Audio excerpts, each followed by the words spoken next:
Okay, got the MPC One. I've got a 2-bar loop, 76 BPM. Gonna start with some acoustic guitar.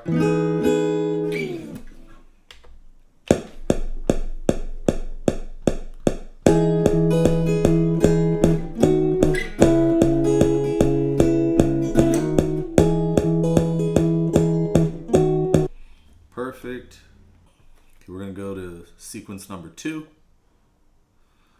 We're gonna drop it down to 76 BPM.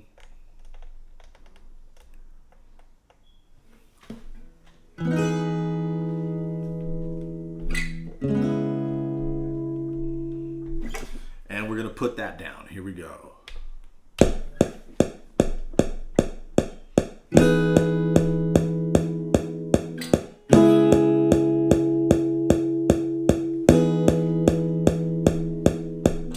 Perfect. Okay, Fender Jazz Bass.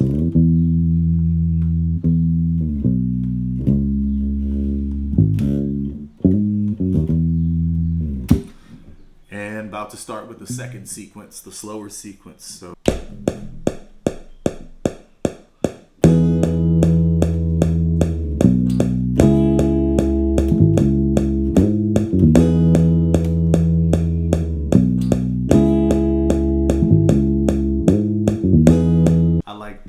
So let's go on to sequence number 1, and we're going to record the faster part, which I'll...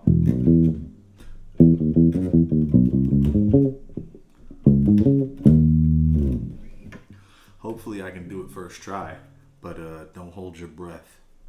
Okay, sequence number 1, here we go.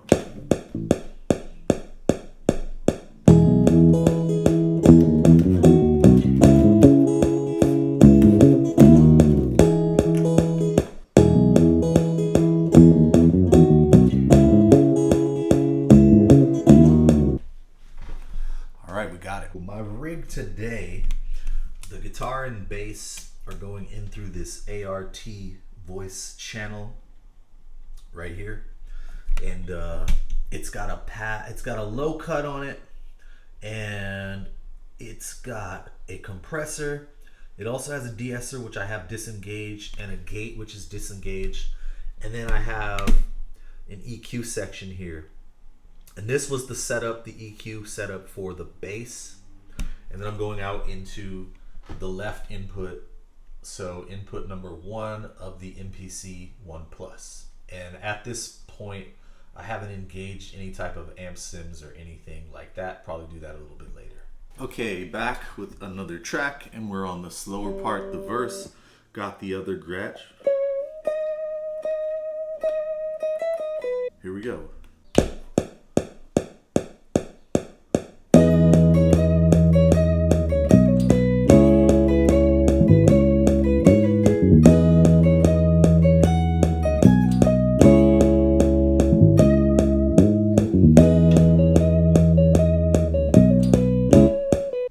Okay, good. Let's go over to the chorus part and put something on that too.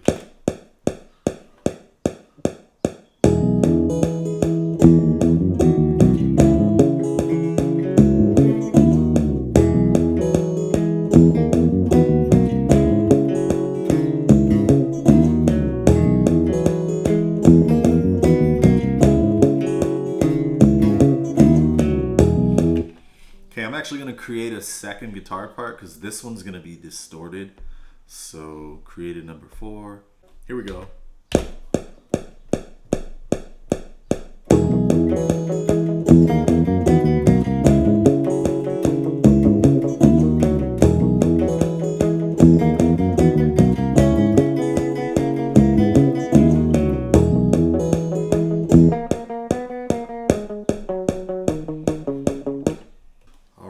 I think we're all good with guitars, at least for now. Okay, here we go. Let's lay down the drums for the chorus. I got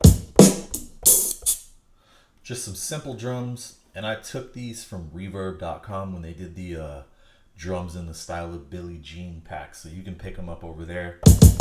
Just got a kick, a snare, a closed hat, an open hat, and a cabasa. Don't know if I'm going to use the cabasa, but let's do it. Here we go.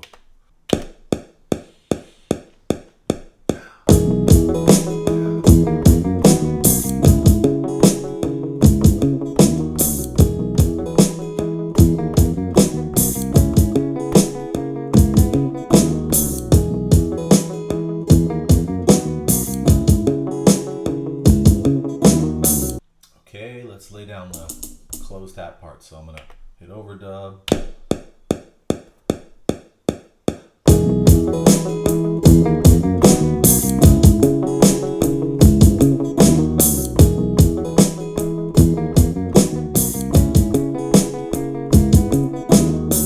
And I am gonna lay over some cabasa, so overdub.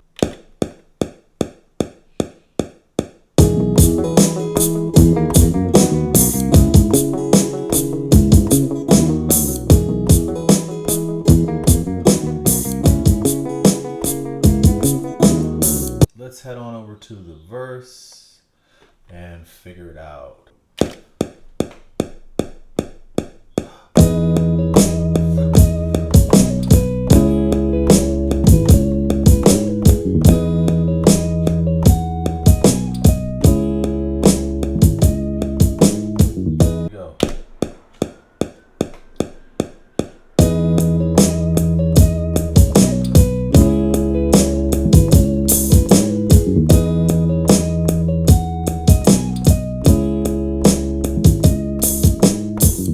Okay, I think we're good there. I'm gonna go ahead and mess with some of the sounds, mix them up. What I'm gonna do today is different. I'm not gonna go through when I mix them all. I'm gonna mix them and then I'm going to point the camera, show what I've done, and let you hear the sound, and then we'll listen to the whole thing. So here we go.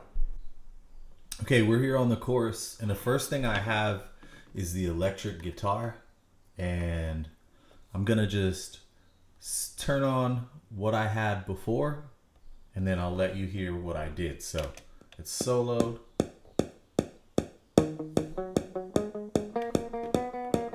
It's pretty quiet. And then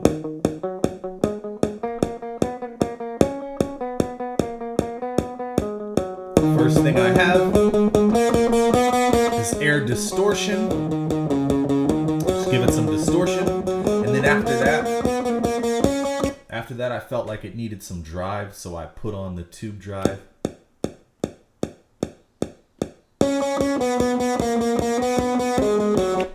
And then, hold on, let me turn the metronome off for now and only record. Okay, so that's with the distortion and the drive. And then the last thing that I put on is a tape sync delay. So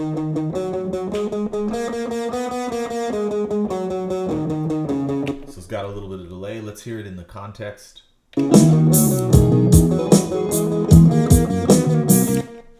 Cool.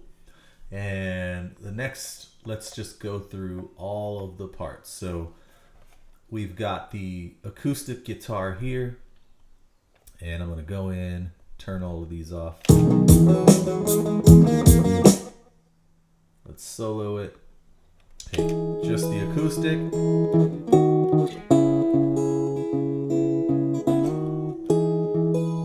First thing is a flanger. You can hear that. Next I've got the amp sim. With the amp sim, I boosted the volume a little bit since the flanger tends to drop the volume. And the third thing that I added in was an auto pan. So I had to adjust the volume in that amp sim for that as well. That's what we get. Okay. Next up we have the bass. And I'm going to solo it. And go ahead and turn these off.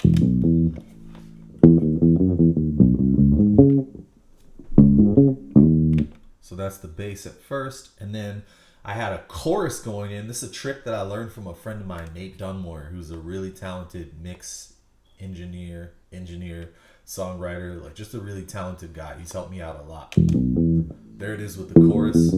Gives it some width. And then I have an amp sim on next.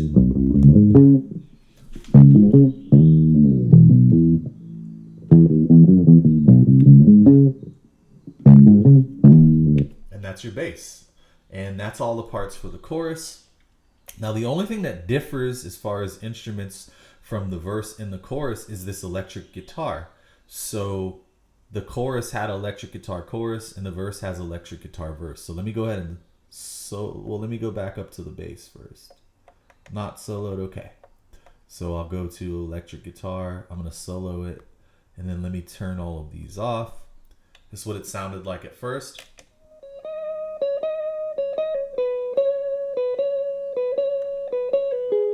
And first thing I put in was the tube driver. High saturation. So yeah, 75% saturation and 50% drive. I boosted up the output too. And that all has to do with what I put in the chain next. So next I put in a phaser.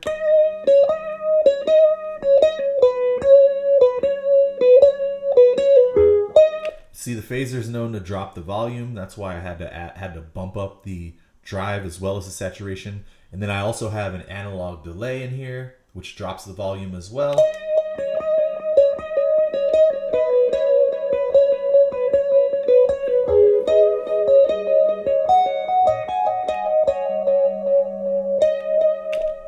And that's all the sounds. So now I'm just gonna go through, let me take off that solo, and we'll start with the verse, and I'm gonna play both parts of the song, and then we'll have a little chat. Here we go.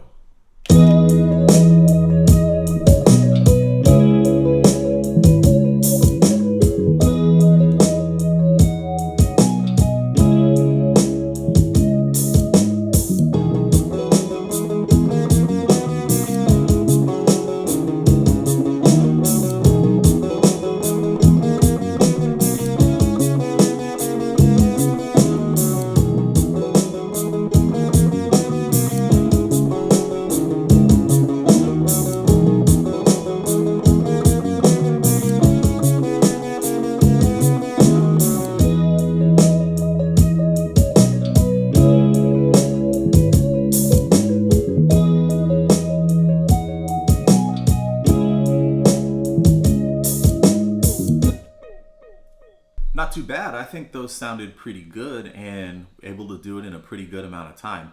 The big star of this whole thing is the ART voice channel.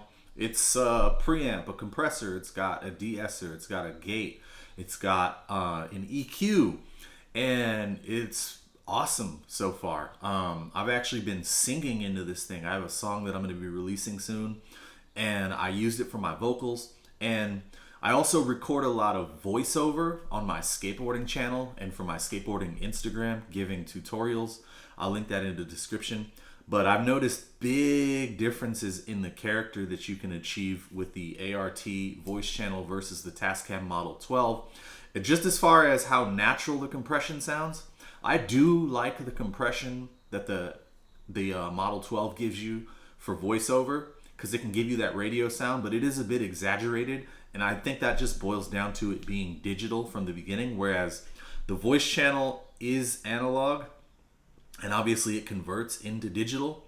But I was just comparing similar settings on the Model 12 and the voice channel with the same voiceover the other day, and even my wife was like, yeah, I like that one, and she kept picking the voice channel. It just sounds a little smoother, a little more natural.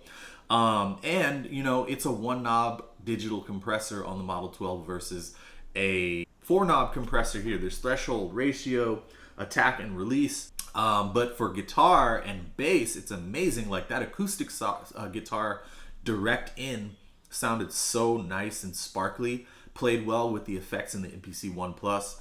The bass was phenomenal. And the nice thing about this is, whenever I've gone in through the Model 12, I've still had to go at the end and do some little tweaks with the EQ and maybe compress again. Didn't have to do that. Didn't feel the need to do any of that with this track. Going through the ART voice channel. So I'm going to make more content using this, more content using the Model 12 too, because I've decided to keep it. It has its uses, especially like for things like the